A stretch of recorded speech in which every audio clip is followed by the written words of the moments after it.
And welcome to Distant Stitches. This is Vlogmas with Liz. Hi, day two, my day two. Today is the Wednesday, the 13th of December.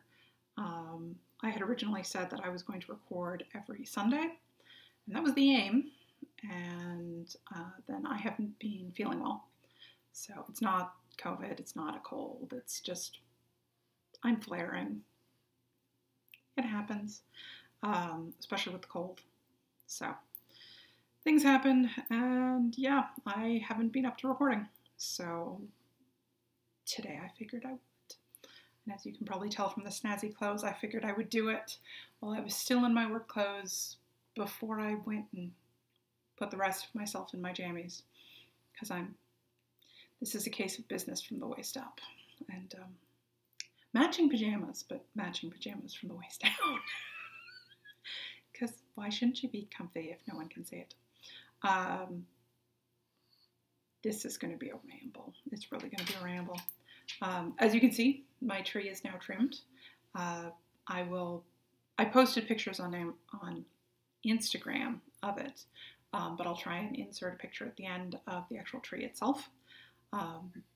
So it's done. It is a mishmash of various and sundry, which actually you can really only see like the two major, or I guess three major themes on my tree from this shot, because I have this one, which represents two of them, because it's boot.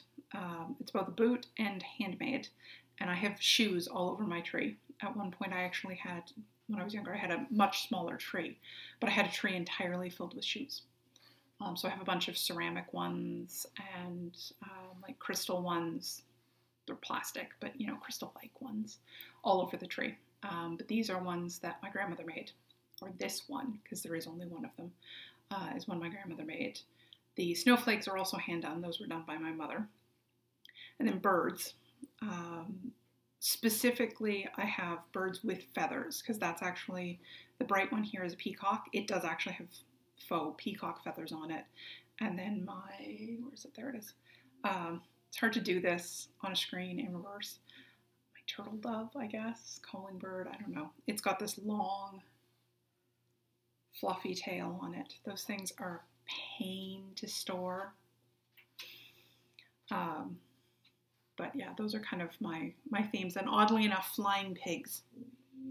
I don't actually know how that one happened, but there are a lot of flying pigs on my tree.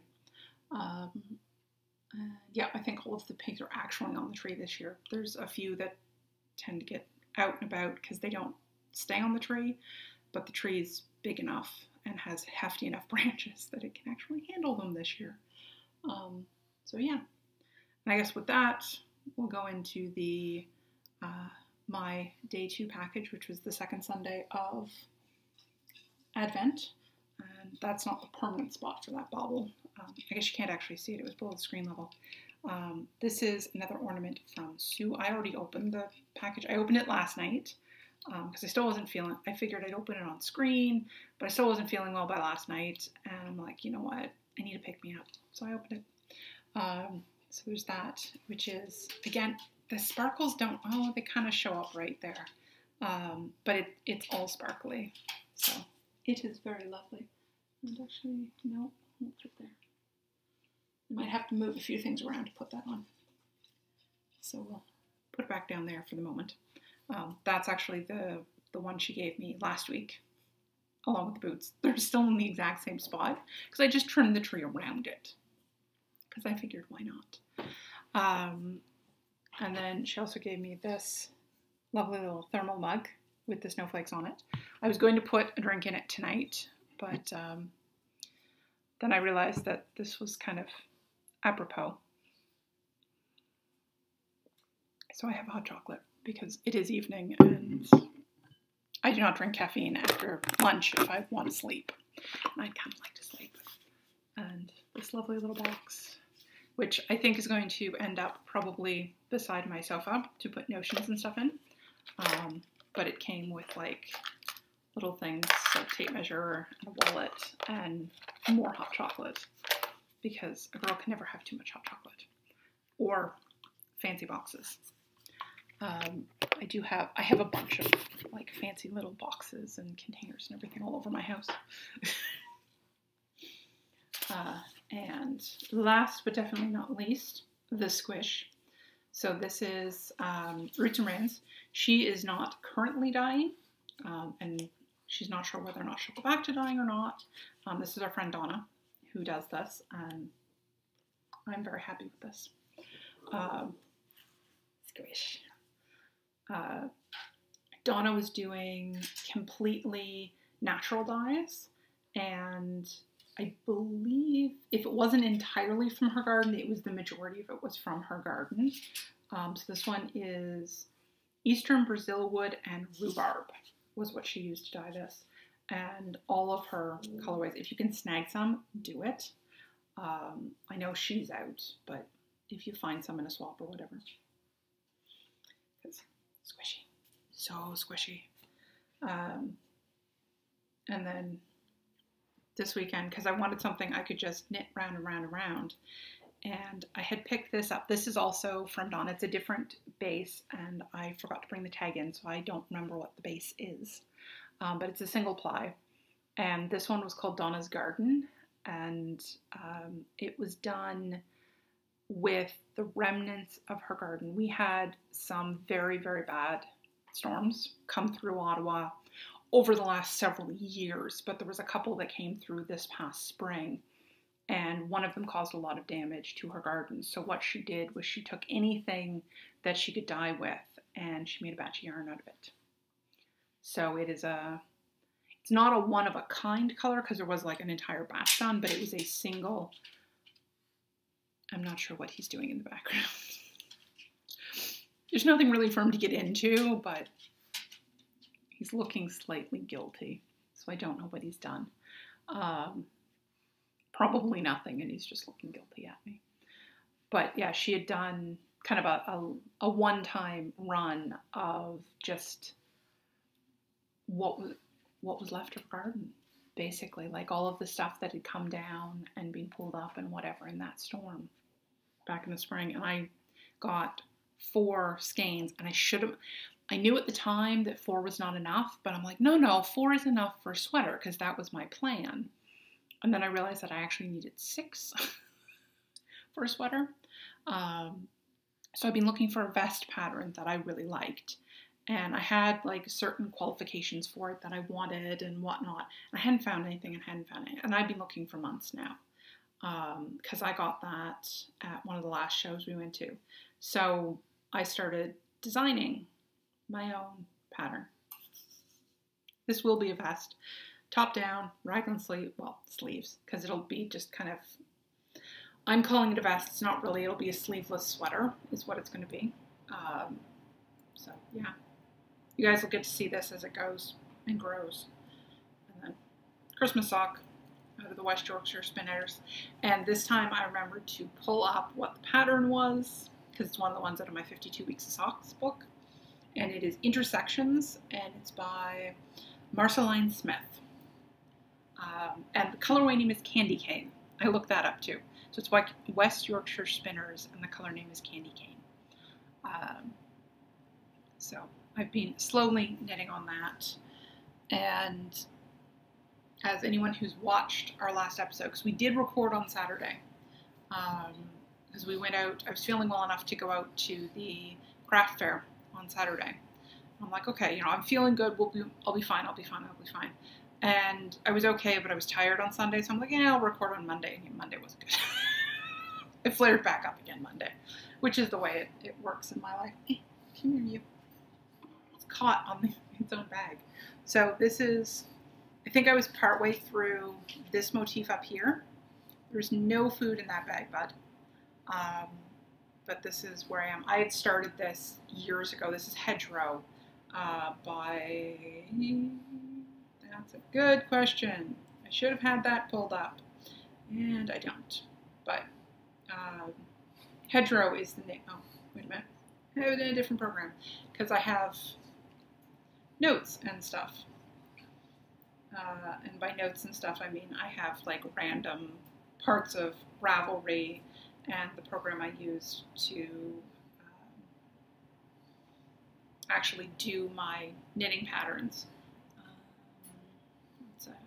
There we go. This one is a knot.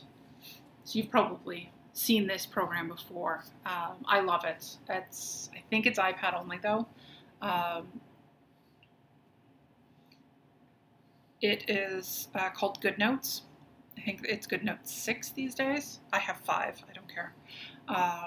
But that's what I do all of my patterns in, because you can write on a PDF in it. Literally. Just make notes, write on it, whatever. Which is great when you're sent a PDF and said, here, sign this, and you don't own a printer. But that's what I have the pattern up in. But it is Hedgerow and is by Anne Kingston, or Kingstone. I think it's Kingstone. So that is the pattern, and I am doing it in, the colorways I've got are not quite those colors. It is the named colors in the correct yarn, but the colors I ended up getting are not quite as, mine's more muted, different dye lots. But I like the way this is turning out with the more muted colors in it, so it's all good. But I am almost up to the sleeves. So I'm hoping either tonight or tomorrow to get to the point where I can cast on for the sleeves for this. That is pretty much the entirety of the body. There'll be another couple of inches up here at the top, and then we're done. Well, not done, but yeah, this is, like I said, this has been on the needles for a while. You can see because I picked it back up again and I wasn't sure where I was, so this is all of the increases, and then the gap, and then the start of the decreases, and I was just above, so I was about here, just where the increases starting, and these are the decreases, because it should be this way. So decreases, the gap, the waist gap, and then the increases. So I've basically done from this marker up in the last 2 weeks, week and a half, since I picked this back up again. So I'm hoping to get this done at least this winter kind of thing, so I can maybe wear it in the spring. But that is what's on the needles, that's what's going on. Like I said, I haven't been feeling well, so not a lot has gone on. If you want to see pictures of we went to, it's the Signatures Craft Show at the EY Center in Ottawa, and we went on Saturday, Sue and I, obviously. So if you want to see pictures from that, she's got pictures on that she put up with our actual post for like the podcast post that we did on Saturday. I think it went up, either went up Sunday or Monday. I think it was Monday that it actually went live. So she's got some in there, and I believe she has some in the vlog she did as well. Unfortunately, some of my stuff has kind of run together, so in my own head, so I'm not entirely sure where everything's done. Beyond that, I am going to be attempting to make cookies for, like, actually bake from scratch for the first time, and it's been a while. It's been a long while. I make stuff from mixes because I'm gluten intolerant. I have allergies, so I tend to stick to mixes. But Bente from Arctic Crafts she actually shared it with us earlier, but I think she shares it every year. A coriander cookie that her father used to make. It was her father's recipe. So she calls them Harold's cookies. And some of the ingredients are a little harder to source just because she's in Norway and they're European things. They are available in Canada because I did actually find all of the named ingredients. I found everything. It just took me a bit to, well, I mean, I found them at like between Walmart and the major chain grocery stores. So they're not that hard to get, but you do have to look a bit for them. But I'm going to attempt to make those probably this weekend because that's not happening tonight. I have to work in the morning. I'm not baking cookies tonight. So I will let you know how that goes. You will find out on Sunday, because all things going well, I've been doing better, so all things going well, I should be able to record this weekend. That is the plan. And then just because all of these need an amusing story, this is actually from last Christmas, not this Christmas, because I posted pictures. I think I mentioned it on Instagram, but I think I also mentioned it on my last vlog that I bought one of those the collar rings to put on your tree that like stands out from like the base of the tree in lieu of a tree skirt. And I bought that this year because Gadget likes to sleep under the tree. He's 15. He can't really see all that well. And even when he was younger, curly-tailed pug plus beads on a tree, things fall off. So I'm trying to keep him out from under the tree. He's not impressed. But the other reason, and this is where the funny story comes in, is I have a, what are they called? Roomba. I have a robot vacuum cleaner that I've had it for several years, and I love it because it's great for like keeping the pug fur down to dust bunnies versus the buffaloes and the tumbleweeds. Pugs shed a lot. If anyone tells you that pugs don't shed, they either have one of the rare breed, like there is one type that doesn't shed as much, or they've never met a pug. I'm going with option 2. But I have a robot vacuum cleaner. At Christmas, what I was always doing is I was shoving it kind of behind the tree and then putting the tree in front of it, just because of where it had to sit and where I had to put the tree in the old house. So I just didn't use it over Christmas. Also, there was a lot of extra stuff around. I had people in and out. My parents were visiting, so I had like other people in the house. So I'm just like, no, we'll put it behind the tree and we won't use it. And that was the last I thought of it. It was trapped in the crook of the base of the tree. It's fine. I mean, it's not going anywhere. I have to turn it on from the app. It's fine. It's fine. It's not fine. At 3 a.m., my Roomba starts screaming. My phone is screaming because the app is telling me that the Roomba is stuck. Because it's screaming because it's like, oh my God, I'm stuck and going to fall off a ledge. And my dog is screaming because the Roomba is going to attack him. He climbed under the Christmas tree. I had the Roomba, again, like I said, it was at the back, and hit the button that I'd forgotten about on the top of the tree that turns it on. I'd completely forgotten that this existed because I never used it. So the Roomba comes out and immediately tries to climb over the support for the tree and gets stuck. Yeah. So all three of those, so it's like 3 things screaming at me in the middle of the night. Suffice to say, in the morning, I figured out how to turn that button off, and, well, I unplugged the Roomba. It got plugged back in again when the tree came down. And then told to clean up the mess, because why not? But yeah, that's my funny story for the day, because I got nothing else. So yeah, that's it, that's all. There will be...